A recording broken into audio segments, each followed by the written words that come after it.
사도신경으로 우리 믿음을 함께 고백하심으로 11월 7일 목요일 새벽 예배를 하나님 앞에 드리겠습니다.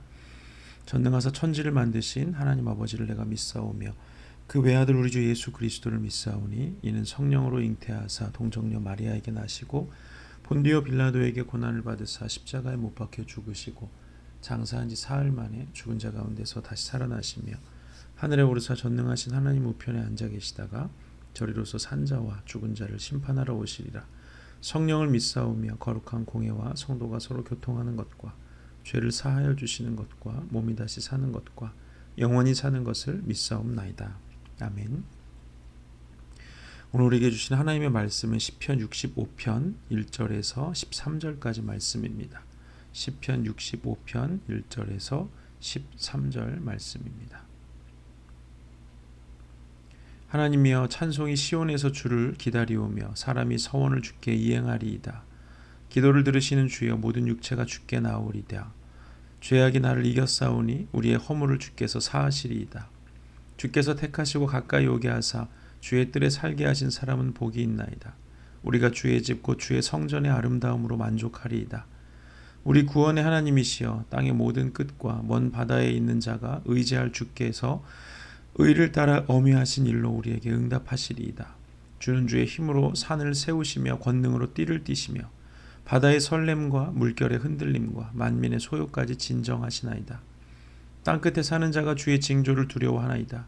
주께서 아침 되는 것과 저녁 되는 것을 즐거워하게 하시며 땅을 돌보사 물을 대어 심히 윤택하게 하시며 하나님의 강에 물이 가득하게 하시고 이같이 땅을 예비하신 후에 그들에게 곡식을 주시나이다.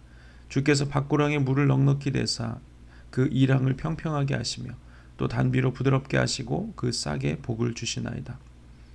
주의 은택으로 한 해를 관시우시니 주의 길에는 기름방울이 떨어지며 들의 초장에도 떨어지니 작은 산들이 기쁨으로 띠를 띠었도다. 초장은 양떼로 옷 입었고 골짜기는 곡식으로 덮였으며 그들이 다 즐거이 외치고 또 노래하나이다. 아멘. 오늘 함께 나눌 말씀은 아침이 되고 저녁이 되는 것을 즐거워하는 자라는 제목으로 말씀을 나누도록 하겠습니다. 오늘 시편 65편 말씀은 하나님을 향한 다윗의 벅찬 감동을 기록하고 있습니다. 하나님과 동행하며 또 하나님과 함께 하는 것이 다윗에게 있어서 가장 큰 기쁨이고 또 그 누구보다 하나님과 친밀했던 다윗의 그런 감격을 오늘 시를 통해서 확인할 수가 있습니다.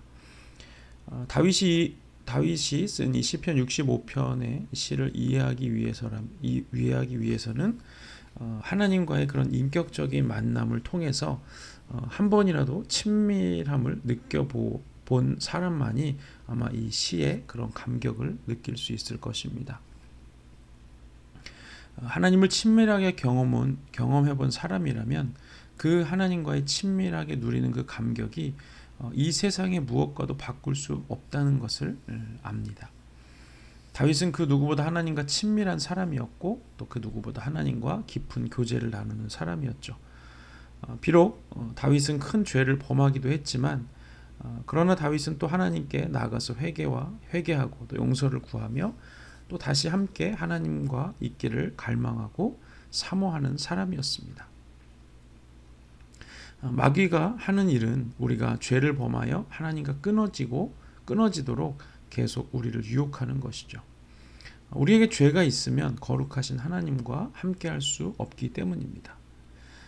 그러나 연약한 우리는 죄를 범하여서 넘어질 때도 많이 있죠. 그러나 하나님은 얼마든지 우리를 용서하시고 또 용납하시는 분이심을 우리는 잊어서는 안 됩니다. 마귀는 우리가 죄를 범함으로 죄책감에 빠져서 하나님께 나아가지 못하도록 가로막습니다. 다윗은 어떤 사람보다 큰 죄를 범한 적이 있죠. 자기의 가장 충성된 신하의 아내를 빼앗고 또 그 사실을 숨기기 위해서 그 신하를 죽이는 그런 엄청난 죄악을 지었습니다. 그럼에도 불구하고 다윗은 하나님 앞에 회개함으로 나갔습니다. 오늘 본문 3절에 보니까 다윗이 이렇게 고백하죠. 죄악이 나를 이겼사오니 우리의 허물을 주께서 사하시리이다. 아멘. 다윗과 같은 위대한 믿음의 사람도 죄악에 패배했을 때가 있었고 넘어질 때가 있었고 그래서 하나님과 끊어질 때가 있었습니다. 그러나 다윗은 하나님께서 허물을 사해 주시는 분이심을 믿고 또 하나님 앞에 나갔습니다. 세상에 죄가 없는 사람은 아무도 없습니다. 사람으로 죄가 없으신 분은 예수님 한 분밖에 계시지 않죠. 우리가 보기에는 이 죄라는 것이 큰 죄가 있고 또 작은 죄가 있고 그렇지만 아무리 작은 죄라고 할지라도 우리를 지옥에 빠뜨리기에는 충분합니다. 야고보서 2장 10절에서 11절은 우리에게 이렇게 말합니다. 누구든지 온 율법을 지키다가 그 하나를 범하면 모두 범한 자가 되나니 간음하지 말라 하시니가 또한 살인하지 말라 하셨은즉 내가 비록 간음하지 아니하여도 살인하면 율법을 범한 자가 되느니라. 아멘. 야고보 사도는 우리에게 아무리 작은 율법 하나를 어기더라도 그것은 율법을 모두 어긴 거나 마찬가지다. 그렇게 이 죄의 크고 작음 또 경중이 없다는 말입니다. 아무리 작은 죄라도 우리와 하나님 사이를 갈라놓기에는 충분하다는 것이죠. 예수님께서는 형제를 미워하는 것이 살인하는 것이다 말씀하셨고 또 여인을 보고 음욕을 품는 것이 간음이라고 말씀하셨습니다. 사람은 겉으로 드러나는 죄만 보지만 하나님께서는 우리의 마음의 중심과 의도를 보시기 때문에 어느 누구도 하나님 앞에서는 거룩하다고 할 수가 없는 것이죠. 그러나 하나님께서는 누구든지 겸손히 회개함으로 하나님께 나오면 받아주시는 분이십니다. 4절 말씀에 다윗이 이렇게 고백합니다. 주께서 택하시고 가까이 오게 하사 주의 뜰에 살게 하신 사람은 복이 있나이다. 우리가 주의 집 곧 주의 성전의 아름다움으로 만족하리이다. 아멘. 하나님은 비록 죄가 있어도 회개함으로 하나님께 나오는 자들을 용납하시고 받아주시고 다윗은 그런 사람이 이 세상에서 가장 복된 사람이라고 이야기합니다. 다윗은 하나님과 가까이 하는 것이 얼마나 복된 삶이고 또한 반대로 하나님과 끊어진 삶이 얼마나 고통스러운 삶인지를 경험했습니다. 밧세바를 범하고 다윗은 한동안 자기의 죄를 숨긴 채 하나님과 끊어져서 살고 있었습니다. 그러다가 나단 선지자가 와서 다윗의 죄를 지적하죠. 그때 다윗은 그 나단의 지적을 듣고 회개함으로 다시 하나님 앞으로 나가게 됩니다. 그때 다윗이 시편 51편에서 이렇게 고백합니다. 나를 주 앞에서 쫓아내지 마시며 주의 성령을 내게서 거두지 마소서. 주의 구원의 즐거움을 내게 회복시켜 주시고 자원하는 심령을 주사 나를 붙드소서. 아멘. 다윗이 죄로 인해서 하나님과 끊어졌을 때 그의 삶은 아무런 삶의 즐거움도 또 자원하는 심령도 없는 그런 정말 메마른 막대기와 같은 그런 삶이었습니다. 삶의 모든 의미가 사라졌고 또 목적도 사라졌죠. 하나님을 경험해 본 사람이라면 또한 죄로 인해서 하나님과 끊어져 본 경험이 있는 사람이라면 그 일이 하나님과 이 교제가 끊어지고 하나님과 더 이상 동행하지 못하고 죄로 인해서 하나님과 분리된다는 사실이 얼마나 고통스러운 일인가를 잘 압니다. 하나님과 끊어진 삶은 말 그대로 먹어도 먹는 것이 아니고 살아도 사는 것이 아닌 정말 이 하나님이 없이 사는 그런 삶이 그것이 바로 지옥이구나 하는 것을 깨닫게 되죠. 왜냐하면 하나님이 없이는 삶의 어떤 의미와 목적도 부여될 수 없기 때문입니다. 그래서 하나님과 동행하다가 하나님과 끊어져서 죄로 인해서 하나님과 끊어진 삶을 살아가는 그런 사람은 하루하루 살아가는데 아무런 가치를 느끼지 못하게 됩니다.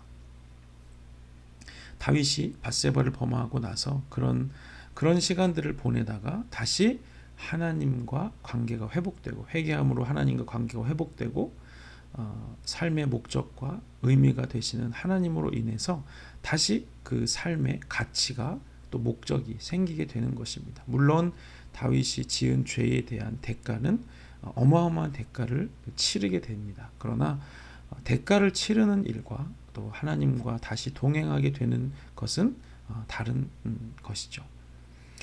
그래서 그렇게 하나님과 관계가 회복되고 하나님과 동행하는 그 복되고 즐거운 삶을 사는 사람들은 정말 아침에 눈을 뜨고 저녁에 눈 감는 것 자체가 행복하고 또 기대감과 비전과 소망으로 가득하게 됩니다. 오늘 본문 8절 말씀에 그래서 다윗이 이렇게 기록하죠. 땅 끝에 사는 자가 주의 징조를 두려워하나이다. 주께서 아침 되는 것과 저녁 되는 것을 즐거워하게 하시며. 아멘. 하나님을 삶의 목적으로 둔 사람들, 하나님을 삶의 이유와 목적과 가치로 두는 사람들은 하나님과의 친밀한 교제가 이 세상에서 가장 행복한 일이라는 것을 알고 또 그것이 삶의 목적이라는 것을 알기 때문에 하나님과 교제할 수 있는 또 하나님을 친밀히 대할 수 있는 그 아침을 맞이하는 것. 오늘 하루도 하나님이 나에게 어떤 은혜를 부어주실까? 또 하나님이 나에게 어떤 말씀을 주실까? 또 하나님이 나를 어떻게 인도하실까 하는 그런 기대감 때문에 아침에 눈 뜨는 것이 너무 행복하고 너무 감격스럽습니다. 그리고 또 그렇게 하나님과 함께 잠들 수 있는 저녁이 되는 것을 즐거워하죠. 내가 정말 하나님 안에 살고 있는가 아닌가는 내가 아침에 눈 뜨는 것을 즐거워하고 저녁에 눈 감는 것을 즐거워하는지 아닌지를 보면 알 수 있습니다. 만약에 아침에 눈을 뜨는데 또 지겹고 피곤한 하루가 시작됐구나. 또 귀찮은 학교, 귀찮은 직장에 또 가야 하는구나. 이런 마음이 든다면 그 이유는 그 하루가 하나님과 동행한 기대보다는 삶에 대한 지루함과 또 피곤함이 그 사람 안에 있기 때문이겠죠. 다윗의 삶을 보면 다윗의 삶은 정말 많은 그 인생의 많은 시간들을 다윗은 광야에서 도망자로 살았습니다. 그렇게 도망자로 살면 얼마나 아침이 오는 것이 두렵고 또 자기가 있는 곳이 탄로날까봐 아침이 오는 것이 얼마나 두렵고 또 저녁이 되는 것이 또 그 광야에서 얼마나 두려웠겠습니까? 그러나 다윗은 아침이 오는 것을 즐거워하고 또 저녁이 되는 것을 즐거워했습니다. 왜냐하면 아침에도 하나님과 동행하고 밤에도 하나님과 또 은밀하게 만나고 동행하고 또 꿈에서라도 주님을 볼 수 있는 그런 기대와 감격이 날마다 있었기 때문이겠죠. 하나님과 친밀하게 교제하는 삶이 얼마나 귀하고 감격스러운 삶인지 다윗은 그 누구보다 잘 알았던 것을 오늘 시를 통해서 우리는 확인할 수가 있습니다. 우리도 이 시편 65편을 기록한 다윗처럼 하나님과의 친밀함이 우리의 삶의 목적이 되고 그래서 하루하루 순간순간 주님과 동행하는 것을 기쁨과 즐거움으로 여길 수 있기를 바랍니다. 행여 우리가 죄에 넘어졌다고 할지라도 회개하고 다시 주님을 찾으면 하나님이 항상 우리를 용납하시고 받아주시는 하나님이심을 우리가 기억하고 오늘 하루도 주님과 동행할 또 주님이 주실 은혜에 대한 또 오늘도 저녁에 예배가 있는데 그 예배를 통해서 경험하게 될 하나님의 임재와 영광을 기대하는 마음으로 오늘 하루 아침을 시작하고 또 저녁을 그렇게 하나님과 동행할 그런 기쁨 가운데서 마무리할 수 있는 우리 성도들이 되시기를 주님의 이름으로 축복합니다. 기도하겠습니다. 하나님 은혜를 감사합니다. 오늘 시편 65편의 말씀을 통해서 하나님과 함께하는 것을 너무도 기뻐하고 즐거워했던 다윗의 그 감격스러운 시를 우리가 함께 나누게 하심을 감사합니다. 하나님 다윗이 누렸던 그 하나님과의 그 기쁨과 또 하나님과 함께하는 것에 대한 갈망함과 사모함이 우리 안에도 있기를 원합니다. 오늘 하루 하나님이 나와 함께 어떻게 동행하실지 하나님이 부어주실 은혜와 또 하나님과 함께 나눌 그 친밀한 교제들을 기뻐하고 즐거워하게 하시고 또 밤이 되어서 주님과 함께 하고 또 잠자리에 들고 또 꿈에서라도 주님을 만날 그 기대와 감격에 저녁이 되는 것을 기뻐하고 즐거워하는 우리 성도들 될 수 있도록 주님께서 늘 동행하여 주시옵소서. 이제는 우리 구주 예수 그리스도의 은혜와 하나님 아버지 사랑과 성령의 교통하심이 하나님과 동행함으로 인해서 그것이 삶의 목적이어서 아침이 되고 저녁이 되는 것을 즐거워하는, 그렇게 살아가기를 결단하는 모든 성도들 머리머리 위에 이제로부터 영원토록 함께 하시기를 간절히 축원하옵나이다. 아멘.